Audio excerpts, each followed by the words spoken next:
আসসালামু আলাইকুম প্রিয় দর্শক, গত কদিন ধরেই বিভিন্ন মাধ্যমে এবং বিভিন্ন লোকের মুখে একটা কথা উচ্চারিত হচ্ছে এবং সেই কথাটা প্রশ্ন আকারে আমার কাছে পর্যন্ত এসেছে। আমাকে সরাসরি অনেকে জিজ্ঞাসা করেছে,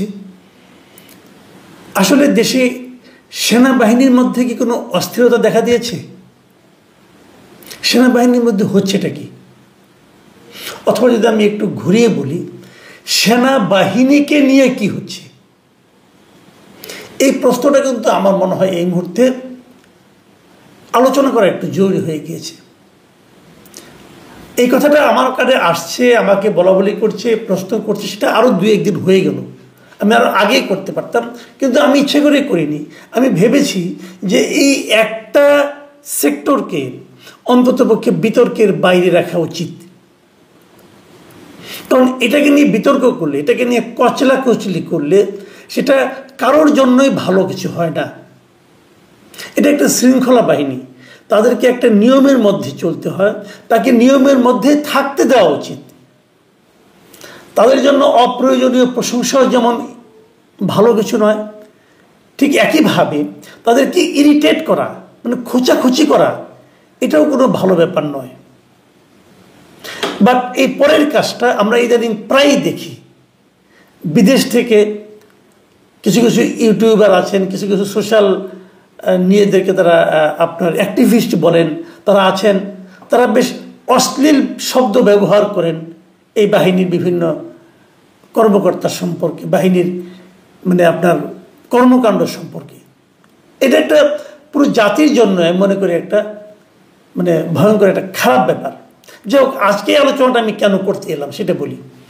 আজকে আমরা দেখলাম, হঠাৎ করে সোশ্যাল মিডিয়াতে দেখলাম বিভিন্ন পত্রিকার যে অনলাইন ভার্সন, অথবা আমরা তাদের যে ফেসবুক অ্যাকাউন্ট আছে সেখানেও দেখলাম একটা ভিডিও বা লাইভ দেখেছি আমি। সেটা হলো প্রেস ক্লাবের সামনে, জাতীয় প্রেস ক্লাবের সামনে একটা সমাবেশ।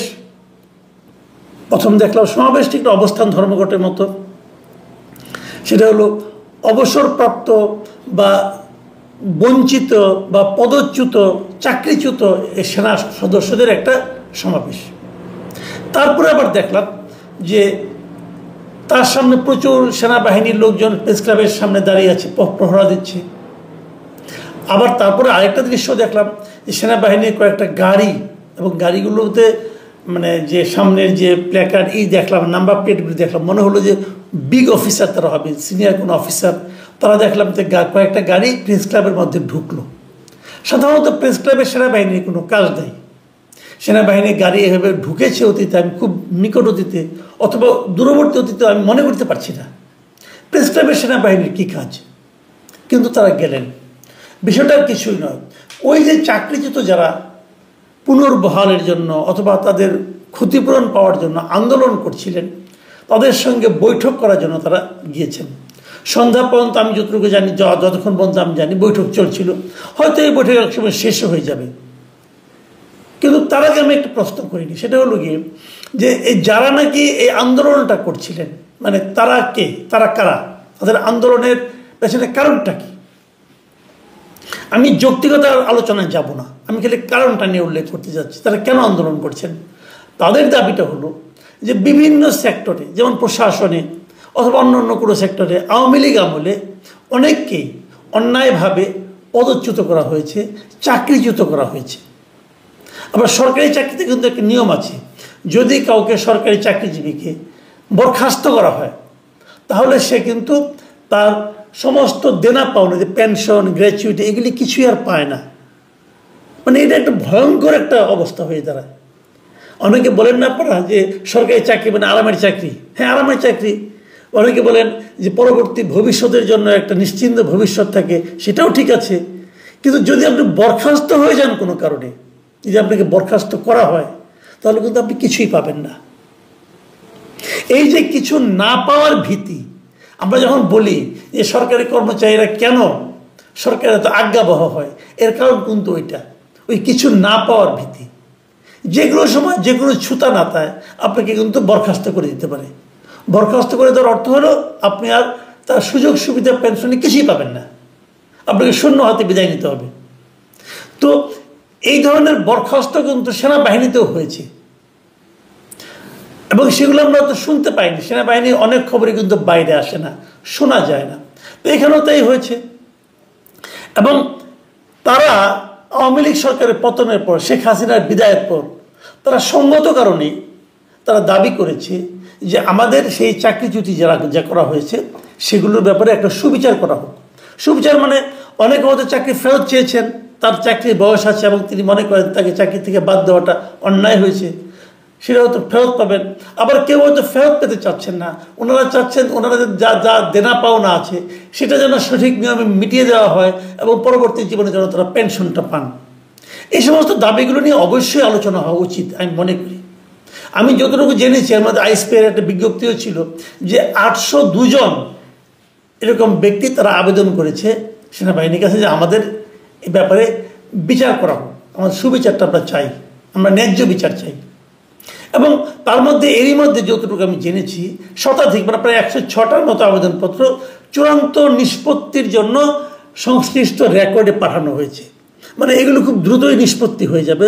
আর বাদ বাকি যে 696টা আবেদনপত্র আছে সেগুলো নিয়ে আরেকটু সময় লাগবে, বাট এগুলো যাচাই বাছাই চলছে। তার মানে পুরো জিনিসটাই কিন্তু একটা প্রক্রিয়ার মধ্যে আছে। এই সময়ে তারা আন্দোলনে নামছেন। এখন কথা হলো আন্দোলনটা কেন? সেনাবাহিনীর পক্ষ থেকে তো বলা হয়েছে তারা এই কাজগুলো করে দিচ্ছে। এর মধ্যে জাহাঙ্গীর গেটে তারা সমাবেশ করতে চাইলো এবং সেই জন্য দেখলাম যে এর মধ্যে কালকেই তো বোধহয় দেখলাম যে সেনাবাহিনী এই সেনানিবাসের আশেপাশে কয়েকটা জায়গায় সমাবেশের করার ক্ষেত্রে এক ধরনের নিষেধাজ্ঞা জারি করা হয়েছে। তো এই ধরনের নিষেধাজ্ঞা আমরা আগেও বহুবার দেখেছি বিভিন্ন জায়গায়, গুরুত্বপূর্ণ জায়গায়, কিন্তু সেনানিবাসের আশেপাশে নিষেধাজ্ঞা কেন? এটা কিন্তু কখনো আমরা এরকমভাবে দেখিনি। অথবা অবসরপ্রাপ্ত সেনাবাহিনীর লোকজনই বা কেন এরকমভাবে বিক্ষোভ, সমাবেশ, অবস্থান, ধর্মঘট এগুলি করছেন, এটাও এরকম কখনো আগে আমরা দেখিনি। তো এটা তখন হতে পারত যদি তারা এটা নিয়ে খুব একটা দীর্ঘসূত্রতার মধ্যে ফালিয়ে দিত। যদি মাত্র তো 9 মাস হয়েছে এরা এসেছে, 9 মাসের মধ্যে তাদের দাবিটা কতদিন আগে সেটাও আমি জানি না। যাই হোক, এটা নিয়ে আলোচনা হতে পারে, কিন্তু বিক্ষোভটা কেন? আমার কাছে এই বিক্ষোভের বিষয়টা আমার কাছে কিন্তু পছন্দ হয়নি। যাদেরটা গৃহীত হবে, যাদেরকে বলা হবে যাদের সমস্ত সুযোগ সুবিধা দেওয়া হোক, যাদের নিশ্চয়ই যাদের এই মাঝখানে যে পায় নাই এগুলিও নিশ্চয়ই দেওয়া হবে, একটা রেট্রোস্পেক্টিভ এফেক্ট তো থাকবেই, এটা অন্তপক্ষে আমি মনে করি। কাজে সেক্ষেত্রে কেন এই ধরনের একটা বিক্ষোভই করতে হচ্ছে, তাও সেনানিবাসের আশেপাশে অথবা প্রেস ক্লাবের মতো জায়গায়, যেখানে করার অর্থই হচ্ছে সারা দুনিয়ার মানুষকে জানিয়ে দেওয়া। এটা কি পৃথিবীর অন্য কোনো দেশে হলে সম্ভব? আমাদের দেখে এটা হচ্ছে কেন? এই জায়গাটা নিয়েই আমার প্রশ্ন। এর পিছনে কি অন্য কোনো কারণ আছে? কেউ কি সেনাবাহিনীকে নিয়ে খেলছে? কেউ কি সেনাবাহিনীর ইমেজকে নষ্ট করার চেষ্টা করছে? দেখুন, সেনাবাহিনীর ইমেজটা কি? আমরা সেনাবাহিনীর অনেক বদনাম করে থাকি। আমরা বিভিন্ন সময়ে বলি, বিভিন্ন আমাদের পট পরিবর্তনে সেনাবাহিনীর নানা রকম ভূমিকা থাকে। কখনো ইতিবাচক ভূমিকা, কখনো নেতিবাচক ভূমিকা, কখনো কখনো ক্ষমতা দখলের মতো কাজও তারা করেছে, একাধিকবারই করেছে। সেই ক্ষমতা দখল যখন হয়ে যায় তখন সেটা নিয়ে নানা রকম আবার কিচ্ছা কাহিনীও হয়, সেগুলো আলাপবাদ। আবার আমরা এবার কি দেখেছি? এবার যে এই হাসিনা সরকারের যে পতনটা হলো, সেই পতনে সেনাবাহিনীর ভূমিকাটা কী ছিল? সেই ভূমিকাটা কিন্তু ছিল ইতিবাচক। ইতিবাচক মানে কি? আমার বিবেচনায় ওই সময় সেনাবাহিনী এমন একটা ভূমিকা না রাখলে কি হতো জানি না, তবে 5ই আগস্টে যে শেখ হাসিনা দেশ ছেড়ে পালিয়ে যেতেন না এটা আমি নিশ্চিত। কাজে সেনাবাহিনীর ভূমিকা ছিল জনগণের পক্ষে। সেনাবাহিনীর ভূমিকা, সেনাবাহিনী কিন্তু সরকারের একটা অংশ, কিন্তু সরকারের অংশ হয়েও এবারের এই গণ আন্দোলনের সময় অগাস্ট মাসের 5 তারিখে সেনাবাহিনী কিন্তু সরকারের পক্ষে কাজ করেনি, বরং জনগণের পক্ষে কাজ করেছে। আমি তো মনে করি এই জন্য সেনাবাহিনীর যিনি প্রধান, সেনাপ্রধান এবং পুরো সেনাবাহিনী সবাইকে সাধুবাদ দেওয়া উচিত। আমরা সেই কাজটা না করে কদিন যেতে না যেতেই আমরা দেখলাম এই উস্কানিটা বেসিক্যালি এসেছে ওই প্যারিসে অবস্থানরত ওই ভদ্রলোকের কাছ থেকে, তারপরে আমেরিকার অবস্থানরত তার আরেক ইয়ার দোস্তের কাছ থেকে দেখলাম তারা নানাভাবে সেনাপ্রধানকে নিয়ে নানা রকম কিচ্ছা কাহিনী অশ্লীল কথাবার্তা বলতেছেন। তারা বলতেছেন যে এই সেনাপ্রধান কিভাবে শেখ হাসিনার আত্মীয়, তাকে যে উনি ওই ইন্ডিয়ার দালাল, অমুকের দালাল, তোমরা এগুলি বলতেছেন। আচ্ছা, উনি যে শেখ হাসিনার আত্মীয়, এটা কি এখন নাই? এখন যেমন আছেন, আগে ছিল না? ছিলেন। উনি তো আত্মীয় ছিলেন। উনি আত্মীয় হয়েও তো ওনার আত্মীয়ের পক্ষে যান নাই, বরং জনগণের পক্ষে আসছেন। এই ভূমিকাটাকে কি আপনি মূল্যায়ন করবেন না? আমি বুঝি না ওনার বিরুদ্ধে খেপিয়ে দিয়ে লাভ কি? ওনাকে সরিয়ে দেওয়ার চেষ্টা কেন চলছে, তো বিদেশে বসে বসে? এবং তার এখানে কিছু মুরিদ টুরিদ আছে, ওই ব্রাহ্মণ পীরের কিছু মুরিদ আমাদের এখানে আছেন, তারা এটা নিয়ে লাফালাফি করছে কেন? এবং এদের ব্যাপারে সরকারও কোনো ভূমিকা নিচ্ছে না। আমি যতটুকু জানি এই সরকারের উপর ওই দুই ব্যক্তির আবার প্রচণ্ড প্রভাব। তারা যাকে যাকে নিয়োগ করতে বলা হয় তাকে নিয়োগ করা হয়। এবং এখন আমাদের এখানে একজন ব্যক্তি আমাদের এখানে জাতীয় নিরাপত্তা উপদেষ্টা যাকে নিয়োগ করা হয়েছে, তাকে নিয়োগ করার পর ওই প্যারিসের অবস্থানত ভদ্রলোকের শেখ উল্লাস উনি বলেছেন যে এইটা একটা মহান নিয়োগ হয়েছে। তার মানে তখন বোঝাই গিয়েছিল উনি তারই প্রার্থী ছিলেন, তারই ক্যান্ডিডেট উনি। দেখুন এগুলি কেন? এগুলোর মাধ্যমে আমরা আসলে কি করতে চাচ্ছি? আমরা কি যে সেনাবাহিনী জনগণের পক্ষে থাকলো আমাদের আন্দোলনের সময়, তাকে আমরা কেন জনগণের মুখোমুখি দাঁড় করিয়ে দিয়ে যাচ্ছি? তাকে আমরা কেন জনগণের কাছে অজনপ্রিয় করতে চাচ্ছি? এর পেছনে উদ্দেশ্যটা কি? দেখুন অনেক আলোচনা হচ্ছে সরকারের প্রায়োরিটি কি। আমরা ভেবেছিলাম, আমরা বলেছিলাম যে এই সরকারের প্রায়োরিটি হচ্ছে একটা অবাধ সুষ্ঠু নির্বাচন দেওয়া এবং প্রয়োজনীয় কিছু ক্ষেত্রে সংস্কার করা। এখন সংস্কারের সংজ্ঞা শুনছি যে কোনো কিছু করাই মানে নাকি সংস্কার। চিটাগাং পোর্টের সবচেয়ে চালু এবং সবচেয়ে লাভজনক টার্মিনালটাকে বিদেশিদের হাতে দিয়ে দেওয়াও নাকি সংস্কার। আরাকানে মিয়ানমারের অভ্যন্তরীণ যে যুদ্ধ চলছে, সেই অভ্যন্তরীণ যুদ্ধে মিয়ানমারের জান্তা বিরোধী যে শক্তিটা আছে আরাকান আর্মি এবং তাদের দখলকৃত যে রাখাইন প্রদেশ, সেই এলাকায় মানবিক করিডোরের নামে একটা করিডোর দেওয়া, এটাও নাকি সংস্কার। এবং এই সংস্কারের কাজগুলো নির্বিঘ্নে করার জন্যই কি এই কাজগুলি হচ্ছে? এই সবার মধ্যে সবার দৃষ্টিকে অন্যদিকে ঘুরিয়ে দেওয়া হচ্ছে।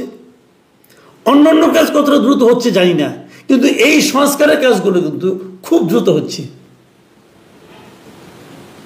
এগুলো নিয়ে আন্দোলনের সময় কি এই ধরনের প্রস্তাব ছিল যে আমাকে এই করিডোর দিতে হবে, আমাদের পোর্টকে অন্য বিদেশিদের কাছে দিয়ে দিতে হবে, বিদেশি ফার্মের কাছে? এটা কি আন্দোলনের চেতনার মধ্যে অন্তর্ভুক্ত ছিল? কিন্তু এটাও নাকি সংস্কার। তো এগুলো কেন? এগুলো নিয়ে ডিটেল আলোচনা আমরা আরো করব। আমি আসলে করতে চাইনি, কিন্তু আমি এখন মনে করছি এই আলোচনাগুলো করা জরুরি। খালি একটা কথা বলবো যে কি হচ্ছে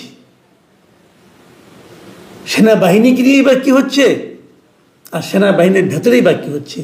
তবে আমরা তো একদম বিচ্ছিন্ন প্রাণী না, আমাদেরও তো আত্মীয় স্বজন আছে কিছু, তাই না? লোকজন আছে, পরিচিত লোকজন আছে। তো আমার যেটা মনে হয় ভেতরে কিছু হচ্ছে না, তাদেরকে নিয়ে কিছু করার চেষ্টা হচ্ছে। এ নিয়ে পরে আরো কথা হবে। আপাতত এ পর্যন্তই। আল্লাহ হাফেজ।